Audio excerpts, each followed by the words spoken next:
नमस्कार, आदाब, सत श्री अकाल मित्रों। समाधान कार्यक्रम में आप सभी का हार्दिक स्वागत है। एक ऐसा कार्यक्रम जो आपका अपना कार्यक्रम है और मैं हमेशा एक बात कहता रहा हूँ, कह रहा हूँ और कहता रहूँगा कि ये समाधान हम सब का एक परिवार बन चुका है। एक ऐसा परिवार जहाँ हम सब बैठ करके आपस में समस्याओं की चर्चा करते हैं और उसके समाधान तक पहुँचते हैं। और हमें बेहद खुशी होती है जब हमें ये समाचार मिलता है कि आपकी समस्याएं दूर होती जा रही हैं, आपकी सभी परेशानियां समाप्त होकर प्रसन्नता में तब्दील होती चली जा रही हैं। लक्ष्य ही समाधान का यही है कि आपके चेहरे में हमेशा मुस्कान बनी रहे, जो मुस्कान हमें हमेशा देते हैं अपने समाधान के माध्यम से। आइए उनका स्वागत करते हैं, आदरणीय सूर्य भाई जी का। प्राता जी, आपका बहुत बहुत स्वागत है। Thank you. प्राता जी, आज की मैं शुरुआत एक बहुत प्यारा मैसेज आया है उसे करना चाहूँगा आपके लिए कि God always has something for you, a key for every problem, a light for every shadow, a relief for every sorrow, a plan for every tomorrow and our beloved Suraj भाई फॉर ऑल अवर समाधान। आपके लिए बहुत प्यारे message से इन्होंने कहें कि अपनी भावनाएं व्यक्त की हैं कि जिस भी प्रकार की समस्याएं आ रही हैं सबका समाधान आपसे प्राप्त हो रहा होता यही है कि हर समस्या अपना समाधान लेकर ही आती है। किसी बहुत अच्छे फिलोसोफर ने कहा है, हम बस केवल धैर्यवत होकर समाधान को जान लें जी। और अपनी शक्तियों को पहचान लें। आज मनुष्य के पास जो सबसे बड़ी एक मिसिंग लिंक है, मिसिंग पॉइंट है कि वो इस भाग दौड़ की दुनिया में, इस टेंशन की दुनिया में, चिंताओं की दुनिया में अपनी शक्तियों को भूलता जाता है। बस अगर मनुष्य ईश्वरीय ज्ञान लेकर अपनी शक्तियों के बारे में जागरूक रहे तो उसे लगेगा कि हर चीज़ का समाधान उसके पास है। जैसे डॉक्टर्स के पास आप कोई बीमारी लेकर जाएंगे जी। उसके पास उसकी दवाइयाँ होती हैं। ये अलग है कि किसी का भाग्य साथ न दे और दवाई काम न करें। वैसे ही हर मनुष्य के पास उसकी समस्याओं का समाधान है ही। केवल अपने विवेक को जागृत रखें और ये बिल्कुल न भूल जाएं, भगवानोवाच भी है कि कई आत्माएं समस्याओं में इतनी उलझ जाती हैं कि ये भी भूल जाती हैं कि हमारे साथ स्वयं भगवान है, हम भगवान की संतान हैं, हम बहुत शक्तिशाली हैं। बस इन चीज़ों को अगर हम याद रखेंगे तो समस्याएं हमें लगेंगी हैं ही नहीं। जी जी। और वैसे भी अधिकांश हमारा जीवन खुशियों में ही बीतता है, सरलता में ही बीतता है। कभी ऐसे पल आ जाते हैं जब परेशानियां या समस्याएं आती हैं तो हम उन लम्हों को भी याद कर लें जो बहुत खुशियों से भरे हुए रहे हैं, ताकि उन लम्हों का बल हमें प्राप्त हो और हम सहज रूप से ही अपने उस समय को भी पार कर सकें। वास्तव में अगर रोज सवेरे उठकर हर मनुष्य अपने मन को आनंद और खुशी से भर ले तो उसकी बहुत सारी नेगेटिव बातें समाप्त हो जाएंगी। हर एक के जीवन में अच्छी घटनाएं बहुत हैं। हर एक के जीवन में उसने कभी ना कभी कुछ सुंदर दृश्य देखे हैं, कुछ सुंदर वार्तालाप हुई हैं उसके साथ किसी दूसरे व्यक्ति की, बहुत सुंदर मोमेंट उसने गुजारे हैं।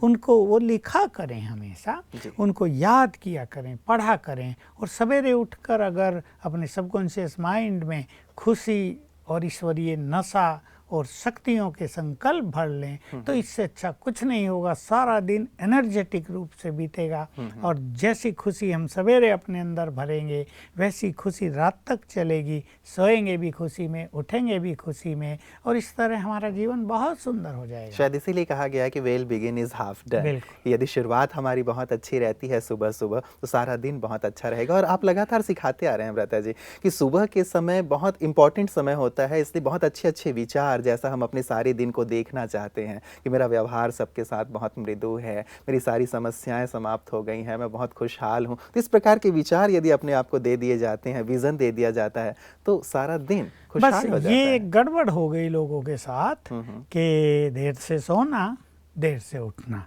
या कोई टेंशन है या कोई उदासीनता है, कोई समस्या है तो भी सोए रहते हैं। सोचते हैं जितनी देर सोए रहेंगे कम से कम चिंता मुक्त तो रहेंगे तो वो चिंता उनको सुला देती है चिंता मुक्त बनाने के लिए। परंतु ये तो कोई तरीका हुआ नहीं ना। जब उठे तो वो चिंता डबल होकर हमारे सामने आएगी। इसलिए सवेरे उठकर अपने को चार्ज करना, और जो राजयोग करते हैं उन्हें तो जान लेना चाहिए कि रोज अमृत वेले हमारे परम पिता शिव बाबा हमें हर समस्या का समाधान टच कराते हैं। अगर हम बुद्धि की लाइन को क्लियर करके बैठें, एकाग्रता के साथ बैठें, यानी व्यर्थ के साथ न बैठें तो हमारी बुद्धि में एक बहुत सुंदर समाधान जो कुछ हमारे साथ चल रहा है उसका हमें मिल जाएगा।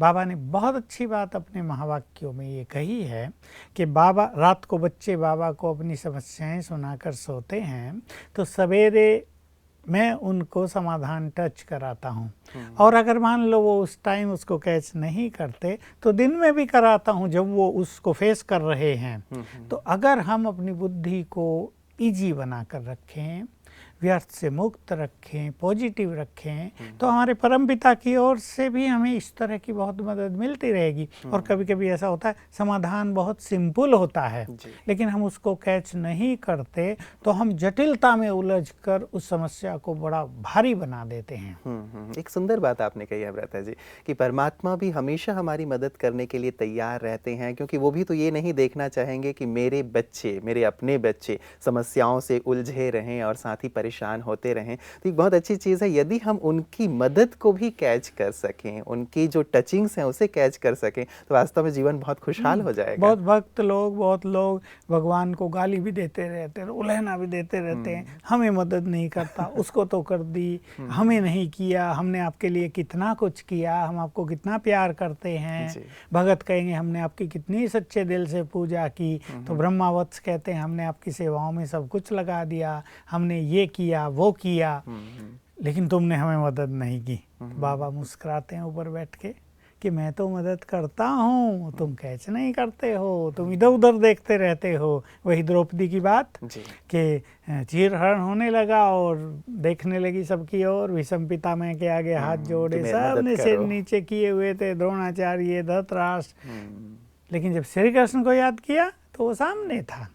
और फिर द्रौपदी ने भी उल्हना दिया कि तुम बहुत देर लगाते हो, सब खेल बिगड़ गया, तब तुम आए मदद करने के लिए। तो श्री कृष्ण ने मुस्कुरा के यही तो कहा था द्रौपदी, देर मैंने लगाई या तुमने? देर तुमने लगाई है, तुमने मुझे याद किया और मैं पहुंच गया। तो बाबा के बच्चे भी ऐसे ही करते हैं कि पहले और के पास जाते हैं, फिर अपने परमपिता की ओर देखते हैं, लेकिन ऐसा होता ही नहीं कि किसी को वो मदद न करे। वो तो बंधा हुआ है, उसने वचन दे दिया है मेरे बच्चे मुझे याद करें, मदद चाहें, और मैं न करूं, ये भला कैसे हो सकता है। बहुत सुंदर प्रसंग आपने छेड़ी है भ्राता जी, और हम चाहेंगे कि सचमुच हमारे सभी दर्शक इस पर विचार अवश्य करें कि जब भी जीवन में कोई विघ्न, समस्या या बाधा आती है तो हम चारों तरफ मदद के लिए देखने लगते हैं, और हमारा ये अनुभव है कि मदद किसी से भी प्राप्त नहीं होता। क्यों ना हम उस एक परमात्मा की ओर देखें जो हमेशा हमारी मदद करने को तैयार रहते हैं, जो हमसे बहुत प्यार करते हैं, तो निश्चित रूप से मैं कहूँगा कि जीवन इतना खुशहाल और आनंदित हो जाएगा और समस्याओं की जैसे कोई बात ही नहीं रहेगी। मेरे को अपने अनुभव बहुत अच्छे, कभी कभी कोई ऐसी बीमारी हो जाती है, कहीं बाहर होते हैं, दवाई नहीं होती, कुछ कहीं ट्रेन में हैं या कहीं फ्लाइट में जा रहे हैं, कोई ऐसी चीज़ हो गई, तो मैं तो अपने मन में एक दृढ़ विश्वास के साथ ये संकल्प किया हुआ कि मेरा तो सुप्रीम सर्जन निराकार शिव बाबा है। मैं उसे ही कहता हूँ कि बाबा अब ये बात आ गई, कुछ करो, और फट से या तो मेरी बुद्धि में आ जाता है या कहीं से कुछ मदद मिल जाती है और वो चीज़ ठीक हो जाती है। तो ये बहुत अच्छे अनुभव होते हैं, इससे विश्वास बढ़ता जाता है, और ये एक सुंदर बात मन में रहती है कि जिसको भगवान साथ दे रहा हो वो भला औरों की ओर क्यों देखे। बिल्कुल बिल्कुल, बहुत सुंदर बात है भ्राता जी। मैं सोचता हूँ कि हमारे सभी दर्शक जो इस कार्यक्रम को देख रहे हैं वो भी इस चीज़ को अवश्य अपने जीवन में लाएं कि मनुष्यों की मदद तो हम लेते रहे हैं, लेकिन अब हम परमात्मा को अपने जीवन में इस रूप में शामिल करें कि हर विघ्न, हर कठिनाई के समय हम दिल से उन्हें याद करें और अनुभव करें कि कैसे वो हमारी मदद करते हैं। भ्राता जी, आज के प्रश्न की ओर आपको लिए चलता हूं। जो मेल्स हमारे पास आए हैं, ये पहला जो हमारे पास मेल आया है आज, ये सिमरन लिखती हैं हमें। ये कहती है कि मैं 1 साल से एंजाइटी डिसऑर्डर से सफ़र कर रही हूँ। मेरा अपने घर से भी बाहर निकलना मुश्किल हो गया है। डर के कारण मैं अपनी कॉन्शसनेस से बाहर हो जाती हूँ। मुझे समझ में नहीं आता कि मैं किसी के साथ कैसा बिहेव करूँ, और मैं अपना डर छिपा भी नहीं पाती। मेरी बॉडी लैंग्वेज और मेरे फेस एक्सप्रेशंस से सबको पता चल जाता है कि मैं डर रही हूँ। इस वजह से मैं बहुत बार लोगों के सामने जा भी नहीं पाती और उनकी हंसी का पात्र बन जाती हूँ। जब ऐसी स्थिति बनती है तो मैं बहुत कोशिश करके भी अपनी इस मानसिक स्थिति से बाहर नहीं निकल पा रही हूँ और इसी वजह से मैंने अपने कॉलेज में भी जाना बंद कर दिया है और मेरी पढ़ाई पर भी इसका बहुत बुरा असर पड़ रहा है। कृपया बताएं कि मैं इससे कैसे मुक्त हूँ। हाँ, बिल्कुल इनकी समस्या और बिल्कुल स्पष्ट है कि पूर्व जन्मों से चली आ रही है। तो ब्रेन भी उसी तरह का डेफिशिएंसियों से भरा हुआ इनको मिल गया है। तो इन्हें मेडिकल मदद भी ले लेनी चाहिए किसी अच्छे डॉक्टर से, चाहे होम्योपैथी से, चाहे जो न्यूरो फिजिशियन होते हैं उनसे, ब्रेन के जो स्पेशलिस्ट होते हैं उनसे, ताकि इन्हें थोड़ी मेडिसिन की मदद मिल जाए। लेकिन स्पिरिचुअली भी ये बहुत कुछ कर सकती हैं। इन्हें मेडिटेशन सीख लेना चाहिए और मैं कुछ थोड़ी सी बातें सजेस्ट कर रहा हूँ जो ये अपनी दिनचर्या के साथ जोड़ लें। इनमें कॉन्फिडेंस भी आएगा, चिंता भी दूर होंगी, भय भी दूर हो जाएगा। देखिए, हम सभी आत्माएं हैं यहाँ। आत्मा की एक क्वालिटी, आत्मा परम पवित्र, आत्मा बहुत शक्तिशाली है और ये जो प्योरिटी है ये हमारे ब्रेन के लिए बहुत बड़ा टॉनिक है। तो आत्मा से प्योर वाइब्रेशंस ब्रेन को देने हैं इन्हें। ये एक एक मिनट का समय करें बस निश्चित, और 5 बार दिन में कभी भी करें। मैं आत्मा हूँ यहाँ, परम पवित्र हूँ और मुझसे पवित्र किरणें निकलकर मेरे ब्रेन को जा रहे हैं। जैसे ब्रेन भरता जा रहा सफ़ेद किरणों से, थोड़ी देर इसको विजुअलाइज करें कि मेरे ब्रेन में संपूर्ण प्योर एनर्जी भर गई है और वो ब्रेन को बहुत एफिशिएंट बना रही है, परफेक्ट बना रही है, बहुत शक्तिशाली कर रही है। 5 बार तो ये अभ्यास करें। दूसरी चीज़, डर मनुष्य को, डर का जो बीज है वो है मृत्यु। हर जीव प्राणी मृत्यु से भयभीत है। तो ये बिल्कुल संभव है कि किसी जन्म में या पिछले जन्म में इनकी मृत्यु कुछ कष्टकारी हुई है, ज़्यादा कष्टकारी हो गई है। जैसे कोई लोग आग में जल जाते हैं या जला दिए जाते हैं, कोई लोग पानी में डूब डूब के तड़फ के मरते हैं, किसी को क्रिमिनल्स के द्वारा मारा जाता है, सता के मारा जाता है, काट दिया जाता है, ऐसे केसेज होते रहते हैं। तो सबकॉन्शियस माइंड में भय सदा के लिए समा जाता है, वो भी इनका एक कारण हो सकता है। और कुछ भी घटनाएं हो सकती हैं। इन्होंने एक लंबी बीमारी के बाद देह छोड़ा हो और बीमारी बड़ी कष्टकारी रही हो और 5-7 साल इन्होंने बहुत दुख झेला हो, वो सबकॉन्शियस माइंड में भर गया, वो इनको डरा रहा है कि कहीं दोबारा वो क्षण ना आ जाए। तो इन्हें ईश्वरीय महावाक्यों का अच्छा अध्ययन करना चाहिए और 5-7 ऐसे पावरफुल थॉट्स लिख लेने चाहिए जो इन्हें शक्तियाँ देते रहें, जो इनका भय समाप्त करते रहें। इसलिए ज्ञान की स्टडी, जिनको हम ईश्वरीय महावाक्य कहते हैं, मुरलियाँ कहते हैं, उनकी स्टडी इनको 5 बार सारे दिन में अवश्य करनी चाहिए। थोड़ा घर से इन्हें बाहर निकलना पड़ेगा, या आश्रम पर जाएं। हमारे सेवा केंद्रों पर सेवाओं के कई प्रोग्राम चलते हैं। ये पब्लिक में जाएंगी, ये बोलना सीखेगी, तो जब ये बोलेंगी और पब्लिक में रहेंगी, लोगों को ज्ञान देंगी, तो बहुत सारी चीज़ें इनकी डेवलप हो जाएंगी। एक अकेला मनुष्य रहता हो, घर घर में रहता हो, तो वही संस्कार, वही विचार उसको बार बार इफेक्ट करते रहते हैं। और एक नेक्स्ट चीज़ मैं कहना चाहूँगा कि जब ये सवेरे उठें तो बहुत अच्छी अवेयरनेस ये अपने को दें कि मैं सर्वशक्तिवान की संतान हूँ, वो मेरे साथ है। जैसे वो मेरे सिर के ऊपर छत्र छाया है और मैं आत्मा तो अमर हूँ, जिसका बाप ही महाकाल हो उसे डरने की क्या ज़रूरत है। चिंतन करें, जिसका बाप सर्वशक्तिवान हो, उसने कह दिया है मैं तुम्हारे साथ छत्र छाया बनकर रहता हूँ, तो उसे डरने की क्या ज़रूरत है। और मैं तो आत्मा हूँ, आत्मा की मृत्यु होती नहीं।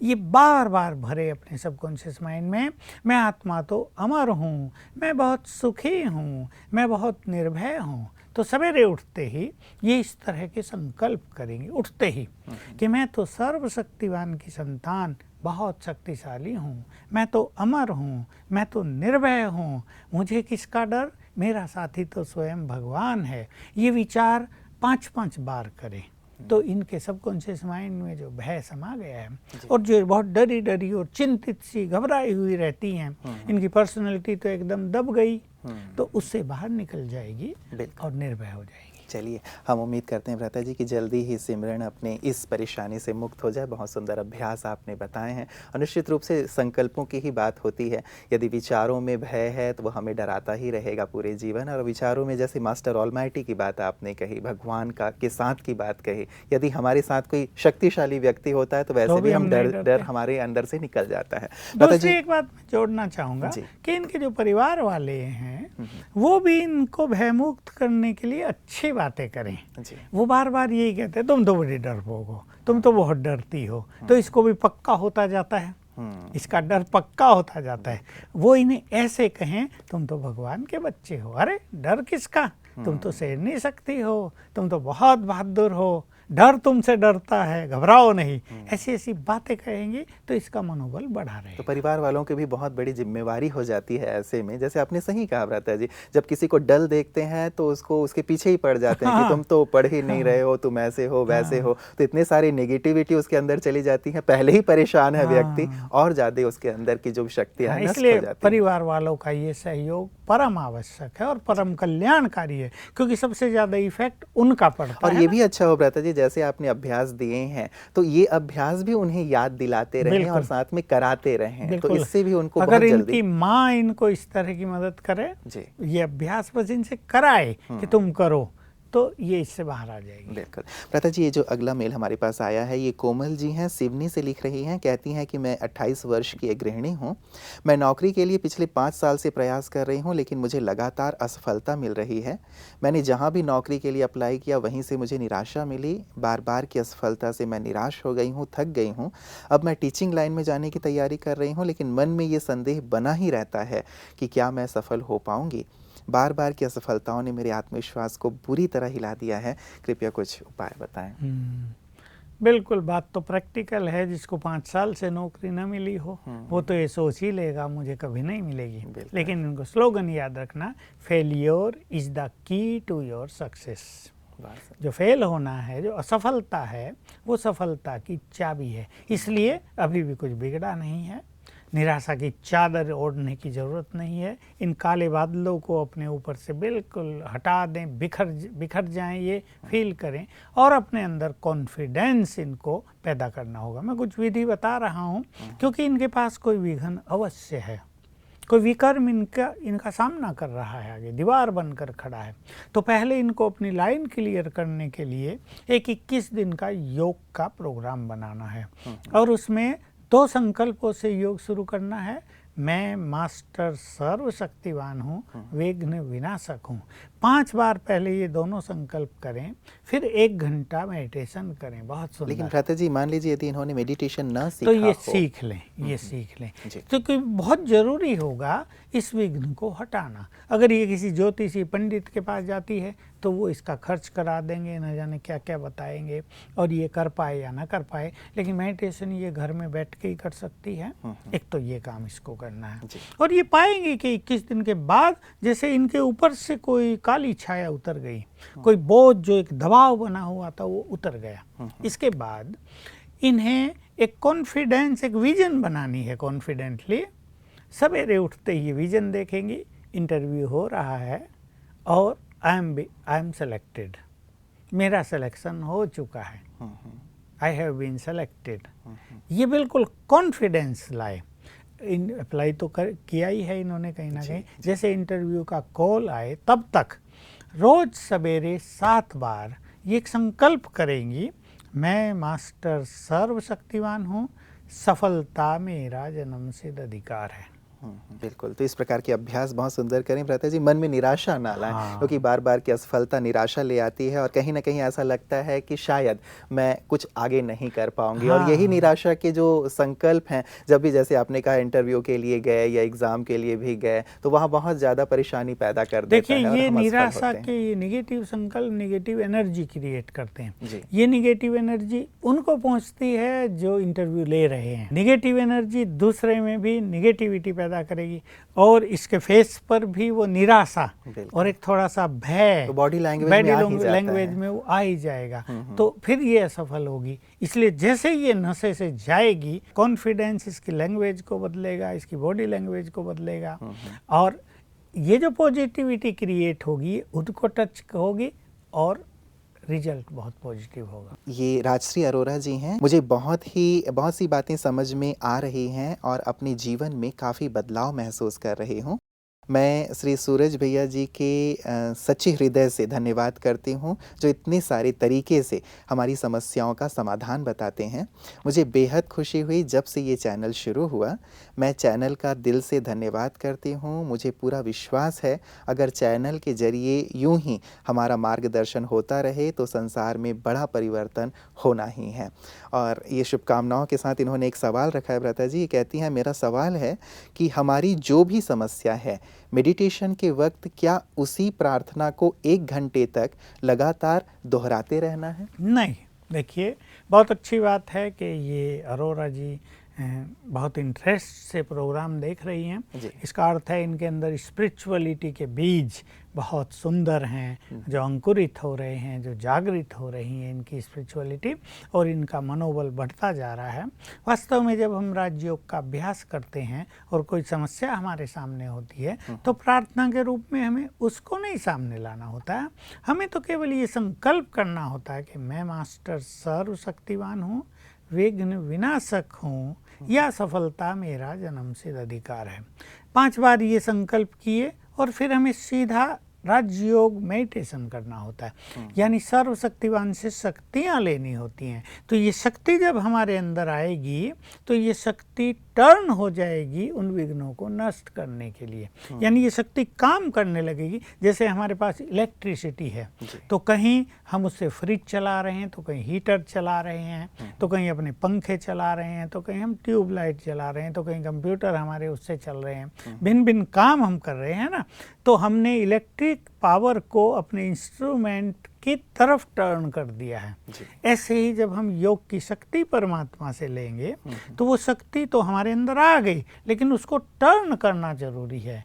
तो वो समस्या हमारे सामने है, उसको ध्यान में रखते हुए हम संकल्प करेंगे बस इस शक्ति से ये समस्या नष्ट हो जाए, तो वो शक्ति उधर टर्न हो जाएगी और उसको नष्ट करने में लग जाएगी। लेकिन भ्राता जी, इनिशियली जैसे हमने शुरुआत ही किया है अभी योग का अभ्यास करना, जैसे संभवतः इन्होंने भी किया हो, तो संकल्प तो हम विचार तो कर लेते हैं, लेकिन जब मेडिटेशन की बारी आती है तो उस समय हम अपने आप को कंसंट्रेट नहीं कर पाते, उस समय मन इधर उधर भटकने लगता है। तब क्या किया जाए? तब क्या इनके अनुसार उन विचारों को ही रिपीट करते रहा जाए? विचारों को रिपीट करने की जरूरत नहीं। हमें जो योग की विधि है उसमें कुछ संकल्प होते हैं, उनको रिपीट करने की जरूरत है। मैं एक उदाहरण के लिए एक विधि बता रहा हूँ कि हम अभ्यास करेंगे। मैं आत्मा यहाँ हूँ, मैं मास्टर सर्वशक्तिवान हूँ। फिर बुद्धि को ऊपर ले चलेंगे, हमारे परम पिता शिव बाबा सर्वशक्तिवान हैं। फिर तीसरा संकल्प करेंगे, उनकी शक्तियों की किरणें मुझे आ रही हैं। ये 3 संकल्प हो गए। फिर 10 सेकंड के बाद फिर इस संकल्प को रिपीट करें, मैं आत्मा मास्टर सर्वशक्तिवान हूँ, परम धाम में सर्वशक्तिवान शिव बाबा है, उसकी शक्तियों की किरणें मुझे आ रही हैं। इस तरह इन तीनों संकल्पों को रिपीट करते रहेंगे तो थोड़ी देर के बाद क्या होगा, एक एक संकल्प का विजन बनने लगेगा, हम उसको अनुभव करने लगेंगे थोड़ी देर। फिर 1-1 मिनट के बाद संकल्प रिपीट करना पड़ेगा, फिर 3 मिनट के बाद संकल्प रिपीट करना पड़ेगा। इससे हमारा योग बहुत सुंदर हो जाएगा। ये विधि अपना लेनी चाहिए। बिल्कुल बिल्कुल। तो ये एक विज़न अपने अंदर इन संकल्पों को रिपीट करते हुए हम कोशिश करें कि वो विज़न बने। कभी भ्राता जी मान लीजिए किसी का विज़न नहीं बन पा रहा है, वो स्पष्ट अपने आप को आत्मा के रूप में नहीं देख पा रहे हैं या परम धाम में परमात्मा को विजुअलाइज नहीं कर पा रहे हैं, तो ऐसी कंडीशन में क्या करना चाहिए? ये भी बहुतों को अनुभव हो रहे हैं कि ब्रेन पे एक दबाव है, ब्रेन की शक्तियाँ बहुत ख़त्म हो चुकी हैं। जैसे आँख है ना हमारी बुद्धि, तो अब उस आँख में धूल पड़ गई है, वो आँख बहुत निर्बल हो गई हैं, उनकी दृष्टि बहुत वीक हो गई, तो देख नहीं सकते। तो बुद्धि की भी ऐसी स्थिति आ गई है बहुतों की। किसी ने शराब बहुत पी ली, किसी ने कोई और नशा बहुत कर लिया, किसी को नींद नहीं आई लंबा काल, कोई टेंशन में बहुत समय रहे, किसी ने पाप कर्म बहुत कर लिए। इन सब के कारण ब्रेन की जो शक्ति है वो काफ़ी ढीली पड़ गई है। तो ऐसे में ब्रेन विजुअलाइजेशन करता नहीं, उसके सीन बनते नहीं, उसकी एकाग्रता होती नहीं।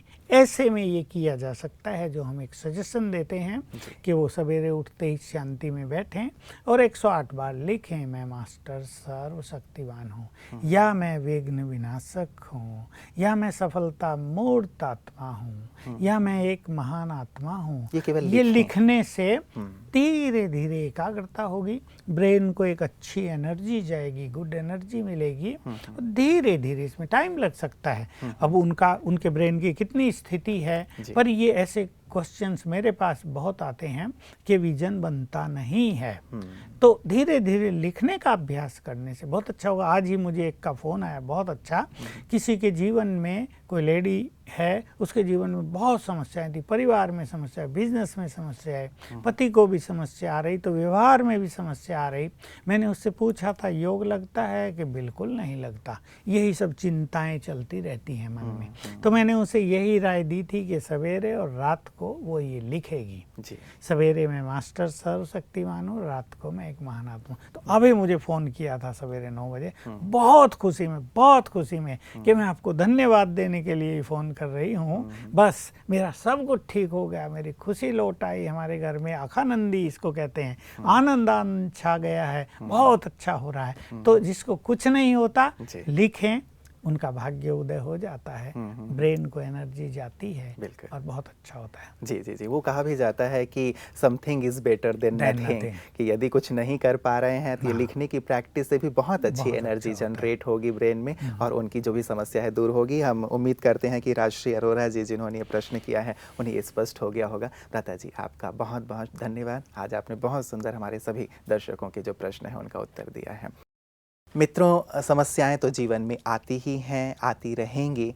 हम ये चाहते तो नहीं हैं कि समस्याएं आएं, लेकिन ये भी सत्य है कि पिछले जन्म या फिर अब तक हमने जो भी कार्य किए हैं, कर्म किए हैं, उनके परिणाम स्वरूप कभी कभी समस्याएं हमारे जीवन में आ जाती हैं। लेकिन यदि समस्याएं आती हैं तो उनका समाधान भी अवश्य है। आवश्यकता इस बात की है कि हम धीरज और शांति बनाए रखें। आवश्यकता इस बात की है कि हम अपने ऊपर विश्वास बनाए रखें और उस परम सत्ता के ऊपर विश्वास बनाए रखें जिसने हमें इस धरा पर भेजा है। वो हमेशा हमारे साथ है, उसकी शक्तियाँ हमेशा हमारे साथ है। बस हम विश्वास रखें उस पर, अपने ऊपर, और साथ ही आशा की किरण भरे हुए जीवन को आगे बढ़ाते चलें। यही आशा करते हैं कि आपका जीवन खुशहाली से भरा रहे। इन्हीं उम्मीद के साथ, इन्हीं विश्वास के साथ और साथ ही इन्हीं शुभकामनाओं के साथ मैं आज आपसे इजाज़त लेता हूँ। दीजिए इजाज़त। नमस्कार।